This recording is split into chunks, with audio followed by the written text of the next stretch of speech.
Assalamualaikum warahmatullahi wabarakatuh. Anak-anakku kelas 6 dan Bapak Ibu orang tua siswa kelas 6 yang Pak Hoib banggakan. Gimana kabarnya? Semoga semua dalam keadaan sehat walafiat dan semangat selalu. Pada kesempatan kali ini Pak Hoib akan menyampaikan untuk bedah kisi-kisi asesmen standarisasi pendidikan daerah tingkat SDMI tahun 2021 untuk mata pelajaran IPA. Oke, adapun untuk bedah kisi-kisi ini diperuntukkan selain kepada siswa-siswi kelas 6, juga diperuntukkan kepada Bapak Ibu orang tua semuanya, sehingga harapannya di sisa waktu yang ada ini Bapak Ibu bisa mendampingi dengan maksimal putra-putrinya dalam mempersiapkan ASPD. Marilah kita mulai bedah kisi-kisi ASPD SDMI 2021 ini untuk mata pelajaran IPA dengan membaca basmalah bersama-sama. Bismillahirrahmanirrahim. Untuk informasi yang pertama, sekilas tentang ASPD IPA, bahwa untuk ASPD IPA yang akan anak-anak lalui besok, itu jumlah soalnya ada 35 nomor pilihan ganda A, B, C, dan D. Dengan waktu mengerjakan selama 90 menit, kemudian untuk level soal akan diturunkan dari soal ujian-ujian sebelumnya. Jadi ini level soalnya akan diturunkan. Untuk level 1 sekitar 40%, level 2 40%, dan level 3 20%. Kemudian untuk kisi-kisi ASPD IPA 2021 itu sama seperti kisi-kisi USBN tahun 2019. Karena apa? Di tahun 2019 ini merupakan ujian terakhir untuk tingkat SD. Karena di tahun kemarin, tahun 2020, itu tidak ada ujian. Sehingga kisi-kisinya mengacu ke kisi-kisi USBN tahun 2019. Selanjutnya, yang akan kita pelajari di bedah kisi-kisi ASPD ini meliputi yang pertama ada level kognitif soal. Oke, L1, L2, L3 itu yang bagaimana. Kemudian ada lingkup materi, selanjutnya ada pengembangan indikator soal, dan yang terakhir akan kami berikan contoh-contoh soalnya. Oke, Bapak, Ibu, dan anak-anak yang Pak Hoib banggakan, berikut merupakan kisi-kisi asesmen standarisasi pendidikan daerah untuk daerah istimewa Yogyakarta. Yang diberikan oleh dinas, kisi-kisinya adalah seperti ini. Hanya mencakup level kognitif, kemudian lingkup materinya. Kisi-kisi seperti ini itu adalah kisi-kisi yang masih sangat umum.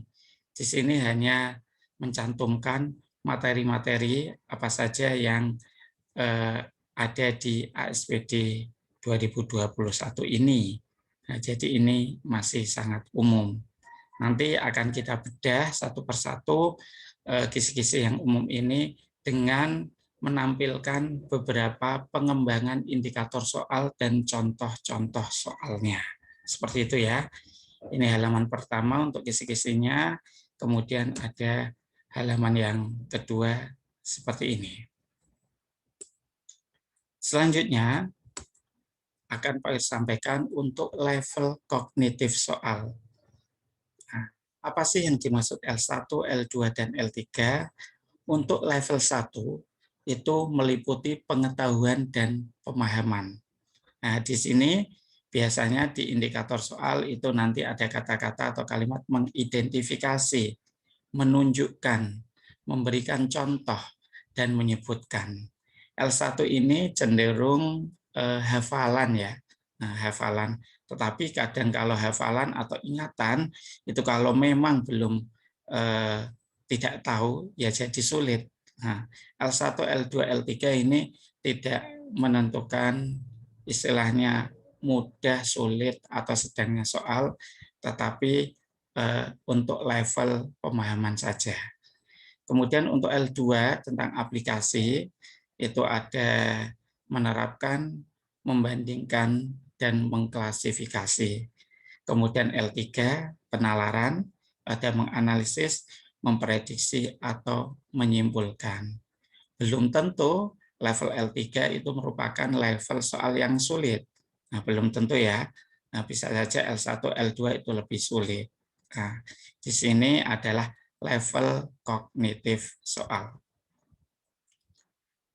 Selanjutnya, perlu Bapak, Ibu, dan anak-anak ketahui, untuk mata pelajaran IPA itu sendiri, lingkup materinya ada 5 hal yang akan dibahas.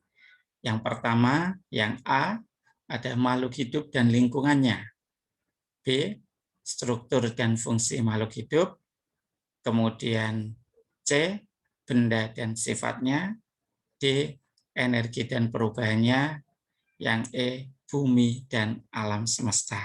Nah, dari kelima lingkup materi ini telah Pak Hoir jabarkan menjadi beberapa materi, rincian materi. Untuk lingkup materi yang makhluk hidup dan lingkungannya meliputi rantai makanan, simbiosis, adaptasi hewan dan tumbuhan, serta pelestarian lingkungan. Kemudian untuk lingkup materi yang kedua, struktur dan fungsi makhluk hidup, ada beberapa materi, ini cukup banyak. Yang pertama ada fungsi dan manfaat bagian tumbuhan hewan, daur hidup hewan, perkembangbiakan tumbuhan hewan, perkembangan dan pertumbuhan manusia, sistem gerak manusia, sistem pernafasan manusia dan hewan, kemudian ada sistem pencernaan manusia, sistem peredaran darah manusia, gangguan sistem dan pemeliharaan organ, serta percobaan pada sistem organ. Adapun untuk lingkup materi C, benda dan sifatnya meliputi sifat benda, perubahan wujud benda, dan sifat bahan serta kegunaannya. Kemudian untuk lingkup materi yang D, energi dan perubahannya meliputi suhu dan kalor, gaya dan gerak, energi, listrik dan magnet, serta bunyi dan cahaya. Dan lingkup materi yang terakhir, bumi dan alam semesta, materinya meliputi sumber daya alam, siklus air, dan sistem tata surya. Berarti telah dijabarkan dari 5 lingkup materi ada sebanyak 25 materi yang harus anak-anak kuasai. Nah, dari 25 materi tersebut, nanti akan Pak Hoir sampaikan, Pak Hoir akan jabarkan beberapa contoh indikator soalnya. Jadi dari satu materi itu bisa dikembangkan menjadi beberapa indikator soal yang dimungkinkan akan muncul di ASPD nanti. Jadi apa yang perlu dipelajari, Pak? Yang perlu dipelajari ya semua materi ini harus dikuasai oleh anak-anak sehingga anak-anak bisa dengan mudah dalam mengerjakan soal-soal ASPD. Kita langsung bahas satu persatu dari 25 materi itu. Materi yang pertama adalah tentang rantai makanan. Dalam rantai makanan ini ada beberapa indikator yang mungkin muncul dalam soal ASPD. Yang pertama adalah mengidentifikasi rantai makanan pada ekosistem tertentu. Jadi anak-anak diminta, oh mana sih yang termasuk ekosistem kebun, mana yang termasuk ekosistem sungai, mana yang termasuk ekosistem hutan. Untuk materinya sudah ada semua di buku siap ujian sekolah yang telah anak-anak punya itu. Nanti bisa dibuka kembali. Kemudian bisa muncul dari materi rantai makanan itu tentang peran organisme. Peran organisme di sini ada seperti produsen, kemudian konsumen, dan juga pengurai. Bisa juga di materi rantai makanan itu anak-anak diminta untuk melengkapi rantai makanan yang tidak lengkap. Jadi misalkan ada rantai makanan ekosistem sawah, padi, kemudian belalang, titik-titik, ular, kemudian elang. Titik-titik itu diisi oleh organisme apa? Itu maksudnya melengkapi rantai makanan. Kemudian ada mengaplikasikan pengetahuan tentang hubungan antar makhluk hidup dengan lingkungannya, serta memprediksi perubahan yang terjadi pada ekosistem tertentu. Memprediksi. Di sini misal ada rantai makanan tadi, rantai makanan sawah ya. Misalkan apa yang terjadi apabila belalang berkembang pesat? Apa yang terjadi apabila ular itu punah karena banyak diburu? Nah, itu anak-anak harus menguasai. Nah, berikut Pak Hoir tampilkan untuk contoh soal rantai makanan.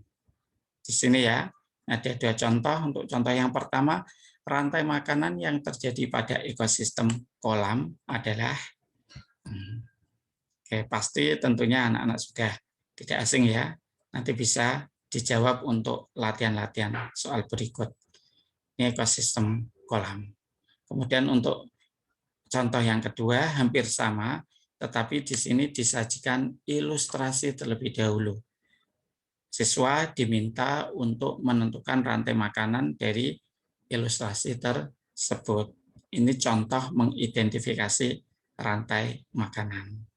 Kemudian untuk contoh soal yang lain. Nah, pada suatu ekosistem kebun terdapat tanaman tomat, ulat, dan ayam. Kemudian datang segerombolan musang sebagai predator. Perkembangan yang akan terjadi pada ekosistem tersebut adalah, berarti ini merupakan contoh memprediksi rantai makanan. Apa yang akan terjadi? Nah, tipe-tipe soalnya untuk materi rantai makanan seperti itu. Selanjutnya, untuk materi berikutnya tentang simbiosis. Simbiosis ini adalah hubungan yang erat antara dua makhluk hidup. Pada materi simbiosis ini ada dua kemungkinan. Yang pertama adalah siswa diminta untuk menunjukkan contoh hubungannya, contoh simbiosis. Mana sih yang termasuk simbiosis mutualisme? Mana yang termasuk simbiosis komensalisme? Mana yang termasuk simbiosis parasitisme? Kemudian yang kedua, kemungkinan soalnya adalah menjelaskan alasan terjadinya hubungan tersebut. Misalkan, sini ya, gambar yang pertama ini adalah benalu. Benalu menempel pada tumbuhan inang. Misalkan saja tumbuhan inangnya adalah mangga. Benalu dan pohon mangga membentuk simbiosis parasitisme. Karena, anak-anak harus bisa menjelaskan alasannya. Karena apa? Benalu menyerap sari-sarinya makanan pohon mangga sehingga pohon mangga dirugikan. Itu ya anak-anak ya. Untuk contoh soalnya seperti berikut. Hubungan antara makhluk hidup yang membentuk simbiosis komensalisme. Di sini anak-anak harus bisa membedakan antara mutualisme, komensalisme, dan parasitisme. Mutualisme, satu untung, satu untung. Komensalisme, satu untung, satu tidak untung, tidak rugi. Parasitisme, satu untung, satu rugi. Kita lanjutkan ke materi yang ketiga tentang adaptasi hewan dan tumbuhan. Adaptasi ini adalah penyesuaian diri makhluk hidup terhadap lingkungannya. Pada materi adaptasi ini, indikator yang mungkin keluar adalah yang pertama adalah kita diminta untuk mengidentifikasi cara hewan atau tumbuhan beradaptasi. Caranya bagaimana? Cara adaptasi atau bentuk adaptasi itu sama. Kemudian yang kedua, menjelaskan tujuannya. Tujuan hewan melakukan adaptasi itu yang bagaimana. Kemudian menunjukkan pasangan yang tepat. Biasanya kalau pasangan yang tepat ini ada tabel ya. Tabel yang pertama menunjukkan hewan atau tumbuhannya, kemudian untuk kolom yang berikutnya cara adaptasinya. Karena ini yang dimungkinkan banyak sekali hewan dan tumbuhan, anak-anak fokus ke hewan atau tumbuhan yang sudah diberikan. Itu sudah diringkaskan di modul siap US, jadi bisa dibaca-baca lagi hewan-hewan atau tumbuhan yang mungkin. Kalau tumbuhannya ya seperti cengkondok, kemudian teratai, kaktus, kantong semar, venus, jagung, padi, dan lain sebagainya. Kalau hewannya ya ada bebek, kelelawar, cicak, dan lain sebagainya. Adapun contoh soalnya seperti ini. Ini ditampilkan atau ada sebuah ilustrasi, kemudian anak-anak diminta untuk menentukan jenis tumbuhan yang bisa beradaptasi sesuai dengan ilustrasi tersebut. Kemudian ada contoh yang selanjutnya, menunjukkan kesamaan cara adaptasi. Di sini ada kecoa, kemudian ada kumbang. Cara adaptasinya kedua hewan tersebut bagaimana? Kemudian untuk materi yang keempat, ada pelestarian lingkungan. Untuk materi pelestarian lingkungan ini cukup luas ya. Apa yang dibahas? Yang dibahas yang pertama adalah manfaat pelestarian lingkungan. Misalkan manfaat dari kegiatan reboisasi, pembuatan terasering, dan lain sebagainya. Kemudian menjelaskan akibat dari kegiatan manusia yang mempengaruhi keseimbangan lingkungan.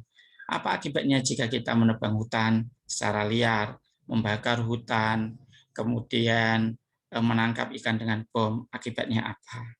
Kemudian ada menjelaskan penyebab kelangkaan hewan atau tumbuhan. Apa sih yang menyebabkan hewan atau tumbuhan itu langka? Pasti anak-anak sudah tahu. Kemudian yang terakhir, menjelaskan upaya atau cara melestarikan lingkungan. Bagaimana caranya untuk mencegah abrasi? Bagaimana caranya untuk mencegah tanah longsor? Bagaimana caranya untuk mencegah banjir dan lain sebagainya. Untuk contoh soalnya, ini beberapa contoh soal.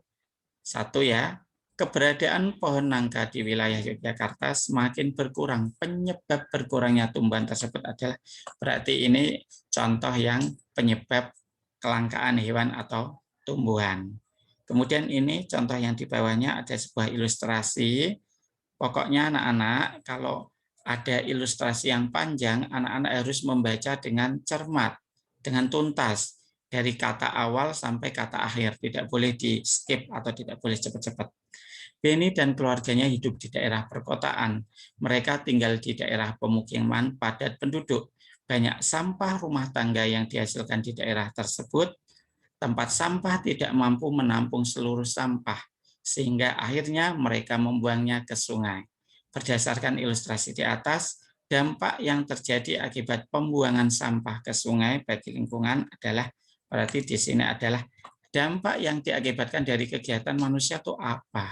Nah, harus dijawab sesuai ilustrasi. Materi yang berikutnya adalah fungsi dan manfaat bagian tumbuhan hewan. Di sini juga materinya cukup luas, karena tumbuhan dan hewan itu ada banyak, tetapi jangan khawatir, biasanya yang dimunculkan adalah tumbuhan atau hewan yang familiar dengan kalian. Di materi ini, yang perlu anak-anak kuasai yaitu tentang fungsi bagian tubuh tumbuhan hewan. Kalau bagian tubuh tumbuhan tentunya ada akar, batang, daun, bunga, buah, itu bagian tumbuhan. Kemudian ada fungsi bagian hewan, nah tergantung hewannya. Kalau hewannya kelompok burung ya biasanya yang ditanyakan adalah paruhnya, kemudian bentuk cakarnya, dan lain sebagainya. Kemudian ada manfaat bagian tubuh tumbuhan itu bagi kehidupan manusia. Apa sih manfaat misalkan daun suci bagi manusia? Misalkan manfaat kulit manggis bagi manusia itu apa? Itu yang harus kalian kuasai di materi ini. Fungsi bagiannya untuk hewan atau tumbuhan itu sendiri dan manfaatnya bagi manusia. Contohnya seperti ini, disajikan gambar, ada anak panah, fungsi bagian yang ditunjuk anak panah adalah kalau ada soal ada tanda anak panahnya, anak-anak harus cermat. Mana sih yang ditunjuk? Nah, benar-benar yang ditunjuk ya yang menyentuh ini ya, yang menyentuh anak panah ini adalah akar. Di sini ada rambut-rambut akar, yaitu untuk menyerap air dan mineral. Harus yang ditunjuk anak panahnya, harus cermat. Selanjutnya ke materi yang keenam tentang daur hidup hewan. Ini bisa disebut juga dengan metamorfosis. Apa yang ditanyakan di indikator ini, yaitu anak-anak diminta untuk mengidentifikasi hewan yang mengalami daur hidup seperti pada gambar. Misalkan ada gambar seperti ini, hewannya apa saja yang mengalami metamorfosis seperti gambar tersebut. Kemudian menentukan salah satu tahapan daur hidup yang merugikan atau menguntungkan. Apa sih tahapan daur hidup kupu-kupu yang menguntungkan bagi manusia, yang merugikan bagi manusia, itu apa itu yang ditanyakan. Kata kuncinya sudah Pak Khoir jelaskan berulang kali. Kuncinya di sini kalian harus mengingat-ingat yang mengalami metamorfosis sempurna dan yang mengalami metamorfosis tidak sempurna. Yang mengalami metamorfosis sempurna itu salah satu tahapannya itu melewati fase pupa atau kepompong. Untuk hewan-hewannya sudah disingkat ya, Pak Khoir beri singkatan yang bisa untuk mempermudah kalian: K, K, K, K, L, L, N, N, S, A. Kata, kupu-kupu, kumbang, kepik, kunang-kunang, lalat, lebah, nyamuk, ngengat, semut, ampal. Itu merupakan hewan-hewan yang mengalami metamorfosis sempurna. Selain itu yang tidak sempurna. Contohnya seperti ini.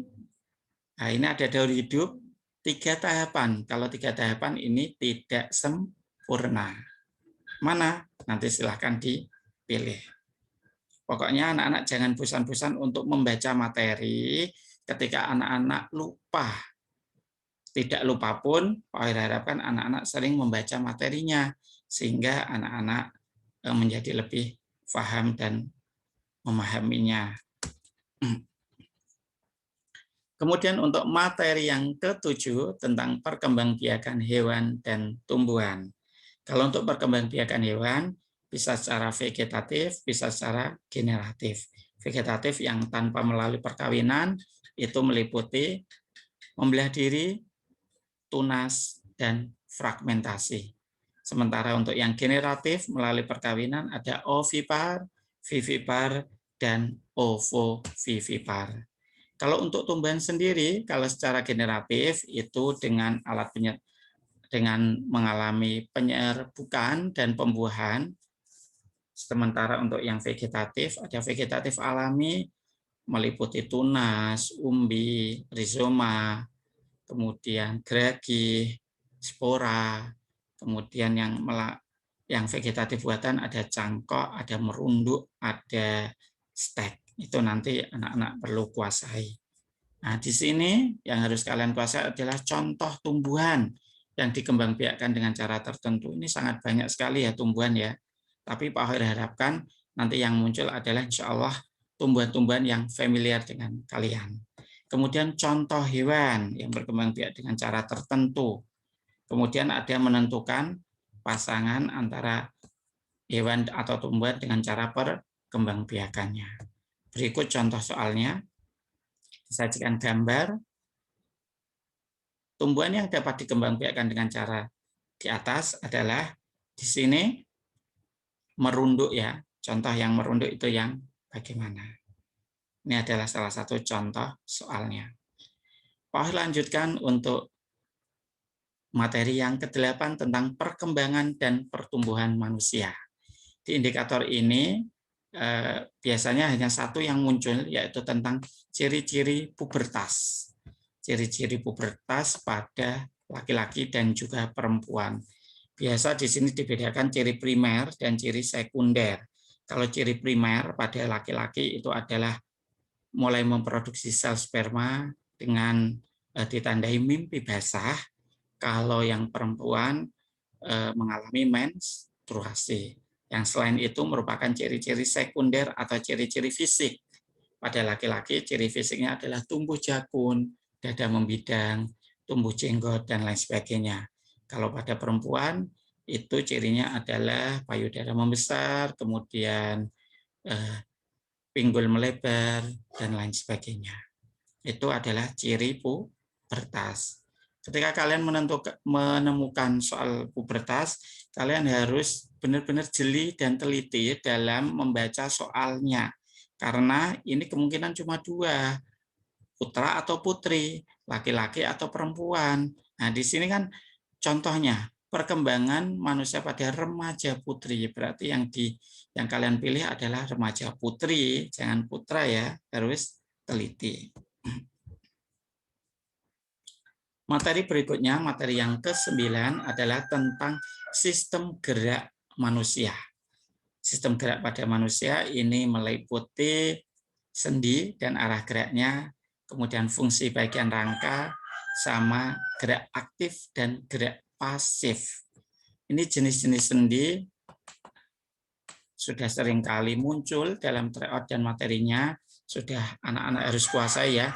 Ada sendi engsel, maaf ini sendi engsel, kemudian satu arah, sendi pelana, dua arah, sendi peluru, segala arah, kemudian sendi putar, arahnya memutar. Biasanya ditunjukkan dalam gambar, anak-anak diminta untuk menentukan jenis sendi ataupun arah gerak sendi. Kemudian yang kedua, di materi sistem gerak ini ada fungsi bagian rangka. Fungsi bagian rangka itu ada bisa rangka kepala, rangka badan, rangka anggota gerak atas, dan juga rangka anggota gerak bawah. Kemudian ada sistem gerak pasif dan aktif. Pasif yang apa? Pasif itu tulang. Kemudian yang aktif adalah otot. Untuk contoh soalnya seperti ini. Disajikan gambar, kemudian ditunjuk anak panah di sini, lengan atas dan bahu ya. Di sini terdapat sendi apa? Tentunya di sini segala arah ya. Berarti sendi peluru segala arah. Materi yang berikutnya tentang sistem pernafasan manusia dan hewan. Kalau sistem pernafasan manusia itu dimulai dari hidung, kemudian ada tenggorokan, cabang tenggorokan atau bronkus, anak cabang tenggorokan bronkiolus, sampai ke alveolus. Kemudian kalau pada hewan itu nanti yang muncul yang familiar, menentukan nama alat pernafasannya. Pada serangga itu trakea, kemudian pada kelompok ikan ada insang, burung itu ada paru-paru dibantu pundi-pundi udara, dan lain sebagainya. Contohnya seperti ini. Kalau ini untuk pada hewan ya, yang ditunjuk huruf X, ini adalah pundi-pundi udara. Fungsinya apa? Bisa hewan, bisa manusia yang muncul pada indikator ini. Kemudian indikator yang selanjutnya, sistem pencernaan pada manusia. Anak-anak harus menguasai urutan proses pencernaan ketika makanan dimasukkan melalui rongga mulut sampai sisa makanannya keluar melalui anus. Dan fungsi bagian organ pencernaannya. Dimulai dari rongga mulut, kemudian kerongkongan, lambung, hati, pankreas, usus halus, usus besar, kemudian rektum sampai anus. Biasanya di sini anak-anak yang masih kebingungan itu adalah enzim-enzim yang dihasilkan dari organ pencernaan tersebut, khususnya yang ada di lambung, kemudian dan juga ada di pankreas. Kalau ada di lambung, sudah seringkali Pak Hoir sampaikan, kata kuncinya adalah LAPER, lambung, asam klorida, pepsin, dan renin.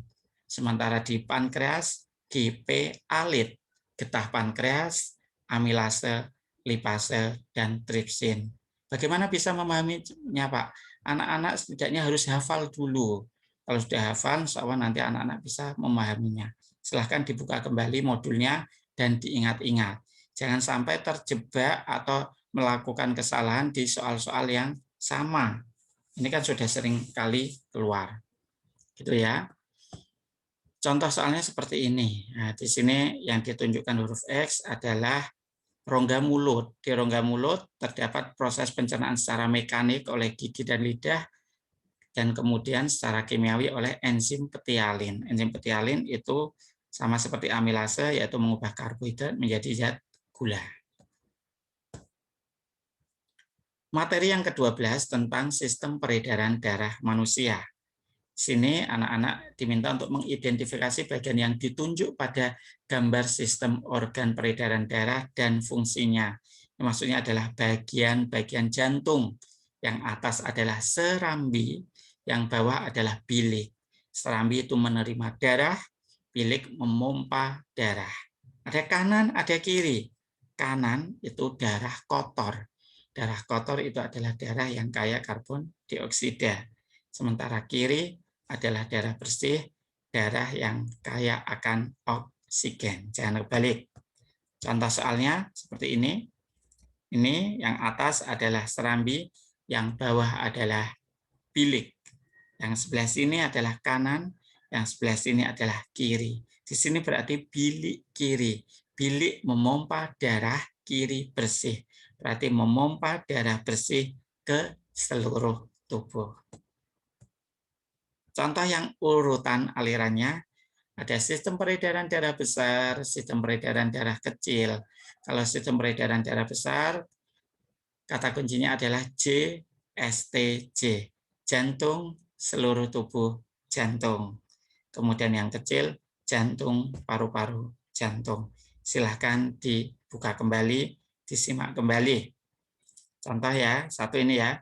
Urutan peredaran darah kecil ditunjukkan oleh nomor.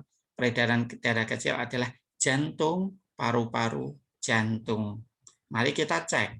3, caranya adalah kita hanya mengecek pilihan jawabannya ya, nggak usah membuat aliran sendiri. Kita cek 3, 5, 6, 7, 1. Oh betul, berarti ini jantung, paru-paru, jantung, sistem peredaran darah kecil. A jawabannya. Kalau yang B 1, 2. 1, 2, 8, 9. Oh melewati seluruh tubuh. Kalau seluruh tubuh itu adalah sistem peredaran darah besar. Materi yang berikutnya tentang gangguan sistem dan pemeliharaan organ. Di sini siswa harus bisa menentukan cara memelihara kesehatan organ. Cara memelihara kesehatan organ pernafasan, pencernaan, dan juga peredaran darah, serta menentukan jenis penyakit yang terjadi pada sistem pernafasan, pencernaan, ataupun peredaran darah. Contoh soalnya seperti ini. Nah, cara mencegah, biasanya ada sedikit ilustrasi kasus ya, kemudian anak-anak diminta untuk menjelaskan upaya untuk mencegah gangguan organ tersebut. Materi selanjutnya adalah percobaan pada sistem organ. Di sini ada gambar percobaan. Ini yang dimunculkan biasanya adalah untuk percobaan pada sistem pernafasan seperti ini. Ingat ya kata kuncinya ya. Saat membran karet ditarik, tekanan menurun. Karena ke bawah kan lebih rendah. Tekanannya lebih rendah, udara masuk melalui pipa, dan balon mengembang atau membesar. Sebaliknya, saat dilepaskan, berarti tekanannya menjadi tinggi atau meningkat, kemudian udara keluar, balon mengempis. Itu kata kuncinya. Kita lanjut ke materi yang ke-15 tentang sifat benda. Ada benda padat, benda cair, kemudian benda gas. Sifat-sifatnya harus tahu ya. Kalau benda padat itu bentuk dan volumenya tetap. Sifat cair, bentuknya berubah, volumenya tetap. Sifat benda gas, bentuk dan volumenya berubah. Kemudian ada perubahan wujud benda. Di sini anak-anak harus mengetahui beberapa perubahan wujud benda dalam kehidupan sehari-hari. Ada mencair, membeku, menguap, mengembun, menyublim, dan menghablur. Dan dalam kegiatan sehari-hari, khususnya seperti itu. Contohnya ini. Nah, di sini ada gambar merebus air ya. Perubahan wujud yang terjadi apa? Kemudian di sini ada kegiatan menjemur pakaian basah. Contoh kegiatan lain yang mengalami perubahan wujud yang sama itu seperti apa? Harus teliti. Saya yakin untuk materi ini anak-anak sudah mampu menguasai. Lanjut ke materi sifat bahan dan kegunaannya. Banyak bahan yang dipakai dalam kehidupan sehari-hari ya. Ada bahan yang terbuat dari kayu, dari besi, dari karet, kemudian ada bahan kain, kaca, dan lain sebagainya. Nah, pemanfaatannya dalam kehidupan sehari-hari itu bagaimana? Contoh kasus seperti ini. Sifat bahan yang tepat untuk pembuatan tali ketapel. Tali ketapel biasanya terbuat dari karet. Apa sih sifatnya? Nanti dicek satu persatu. Untuk materi berikutnya, ada suhu dan kalor. Kalor itu panas. Materi ini meliputi pemuaian dan penyusutan. Pemuaian itu adalah bertambahnya ukuran suatu benda karena terkena panas. Kalau penyusutan, berkurangnya ukuran suatu benda karena terkena panas. Kemudian ada benda konduktor dan isolator. Konduktor itu adalah benda yang dapat menghantarkan panas dengan baik. Isolator, benda yang tidak dapat menghantarkan panas dengan baik. Kemudian ada menentukan benda-benda yang termasuk isolator itu apa saja. Konduktor contohnya apa saja. Kemudian ada hasil percobaan terkait isolator dan konduktor, serta yang terakhir di sini ada perpindahan panas atau perpindahan kalor. Di sini meliputi konduksi, konveksi, dan radiasi. Konduksi itu merambat atau rambatan panas, terjadi pada benda padat. Konveksi itu mengalir atau aliran panas terjadi pada benda cair ataupun gas. Sementara radiasi adalah memancar atau pancaran panas secara langsung tanpa perantara. Contoh soalnya, ini tentang pemuaian penyusutan. Kemudian yang ini tentang isolator dan konduktor. Masuk ke materi yang berikutnya tentang gaya dan gerak. Gaya itu adalah dorongan atau tarikan. Apa yang dipelajari di sini adalah jenis-jenis gaya. Ada gaya otot, gaya gesek, gaya gravitasi, gaya pegas, kemudian gaya magnet, dan juga gaya listrik statis. Kemudian menentukan pengaruh gaya terhadap benda, bahwa gaya itu dapat mengubah gerak benda dari diam menjadi bergerak, bergerak menjadi diam, mengubah arah gerak benda, mengubah bentuk benda, serta bisa mengubah kecepatan benda. Contoh soalnya seperti ini, ada kegiatan yang ditampilkan dalam gambar, kemudian mana sih pengaruh gaya terhadap benda yang sesuai. Lanjut ke materi yang ke-20, yaitu tentang energi. Indikator yang dimungkinkan adalah perubahan bentuk energi. Bentuk-bentuk energi itu ada bermacam-macam, ada energi panas atau kalor, energi gerak atau kinetik, energi bunyi, energi listrik, kemudian ada energi kimia. Kemudian di sini kita menentukan alat-alat rumah tangga yang mengalami perubahan energi yang sama. Contoh, kalau dari energi listrik menjadi energi gerak, contohnya apa? Ada kipas angin, blender. Itu contoh energi listrik menjadi energi gerak. Kemudian menunjukkan gambar yang memanfaatkan energi alternatif. Bisa ada energi alternatif matahari, air, angin, bahan bakar bio. Kemudian juga pemanfaatan energi alternatif. Ini biasa yang dimunculkan itu biogas, biosolar, biodiesel, bioetanol. Kemudian untuk yang terakhir ada cara menghemat energi. Contoh soalnya seperti ini. Ada gambar alat listrik, bagaimana perubahan energinya. Kita lanjutkan ke materi yang ke-21 tentang listrik dan magnet. Untuk materi listrik sendiri, itu anak-anak diminta untuk menentukan lampu yang padam atau menyala. Jika saklar-saklarnya dibuka atau ditutup, atau dibalik soalnya. Mana kondisi saklarnya, apakah terbuka atau tertutup jika diketahui lampunya itu menyala atau padam. Kemudian di sini juga indikatornya tentang cara pembuatan magnet.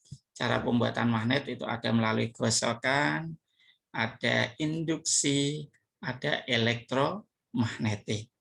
Kemudian yang terakhir tentang sifat-sifat magnet.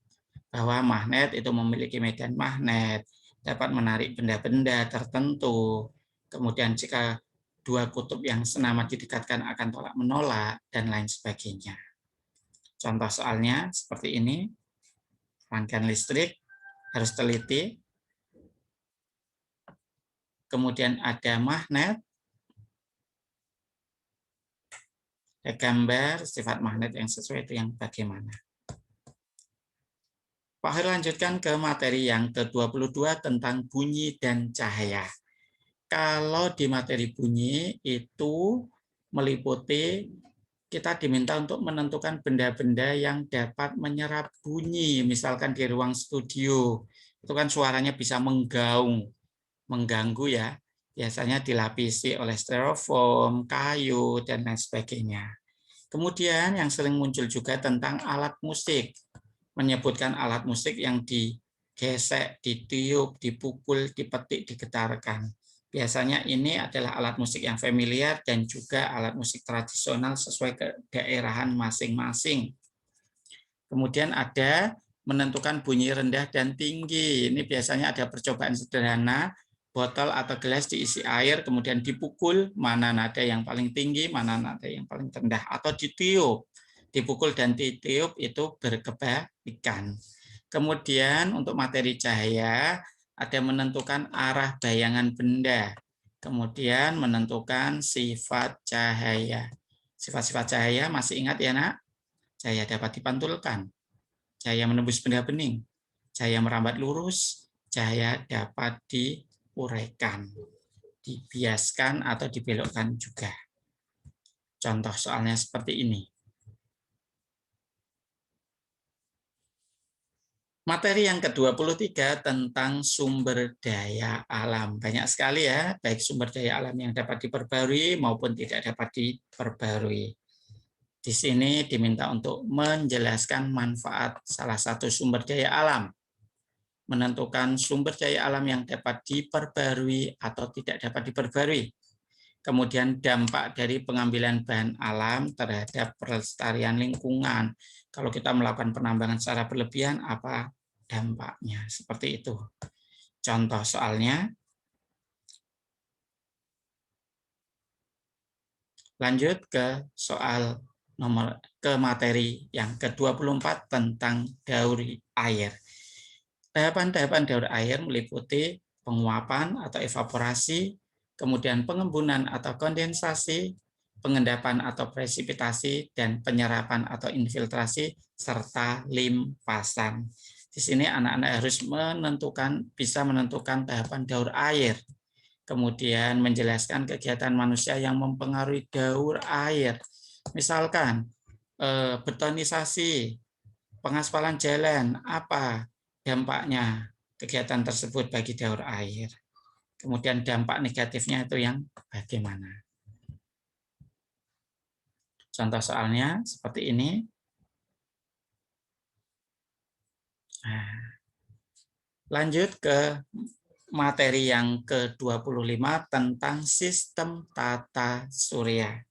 Di sini ada beberapa yang harus kalian kuasai. Yang pertama, tentang akibat gerakan bumi dan bulan. Ada rotasi bumi, revolusi bumi, rotasi dan revolusi bulan, itu harus tahu akibat-akibatnya. Kemudian anak-anak harus bisa menjelaskan atau mengidentifikasi gerhana matahari dan gerhana bulan. Kemudian menentukan nama planet dan menentukan dasar perhitungan kalender. Biasanya dasar perhitungan kalender ini sudah tidak dimunculkan, tapi tidak apa-apa, kalian harus tetap menguasainya. Contoh soalnya seperti ini. Nah, ini yang contoh soal gerhana. Oke, demikian anak-anak, 25 materi yang harus anak-anak kuasai dari 5 lingkup materi yang ada di kisi-kisi ASPD IPA tahun 2021.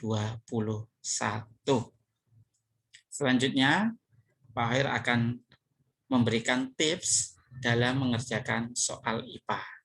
Yang pertama, lakukan analisis soal. Soal yang kalian dapatkan besok, anak-anak boleh menggarisbawahi, boleh memberikan tanda, dilingkari, dikotai, dan lain sebagainya. Boleh. Soal kalian itu boleh kalian lakukan seperti itu, dan jawaban kalian silang di lembar soal. Itu namanya analisis. Kemudian eliminasi pilihan jawaban yang ada. Nah, caranya seperti ini. Misalkan Pak Akhir berikan contoh soal ya. Ini soal tentang ini aja. Sumber daya alam yang tidak dapat diperbarui. Di sini kan yang tidak dapat diperbarui. Cara mengeliminasi bagaimana? Oh, ini tumbuhan.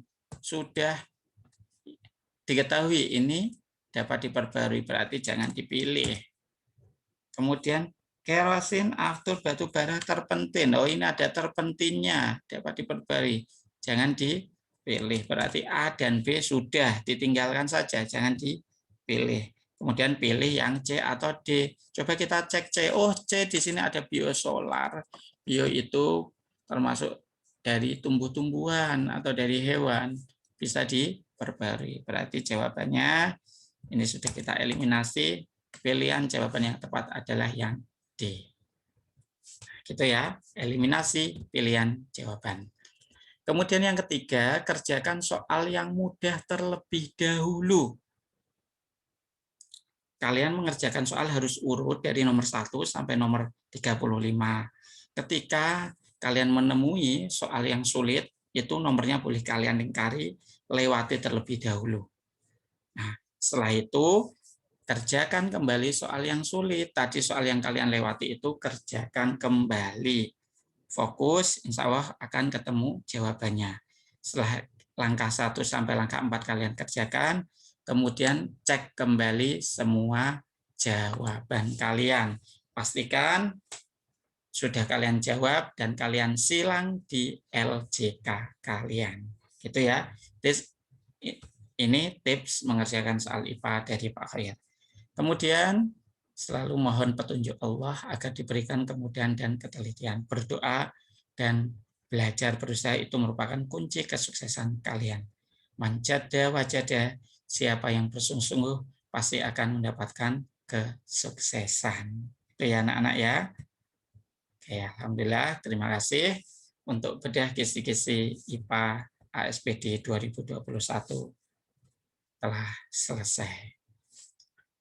Demikian anak-anak dan Bapak Ibu orang tua, bedah kisi-kisi ASPD IPA. Semoga ini menjadi bekal di hari-hari, di detik-detik menjelang ASPD. Dan semoga ini menjadi tambahan semangat untuk anak-anak, sehingga anak-anak selalu semangat dalam mempersiapkan ASPD. Bapak Ibu dan anak-anakku kelas 6 yang soleh-solehah, berhubung ini di penghujung Ramadan dan esok kita sudah memasuki Hari Raya Idul Fitri, dari Pak Khair mengucapkan taqabbalallah minna wa minkum, semoga amal ibadah kita semua diterima oleh Allah Subhanahu wa taala.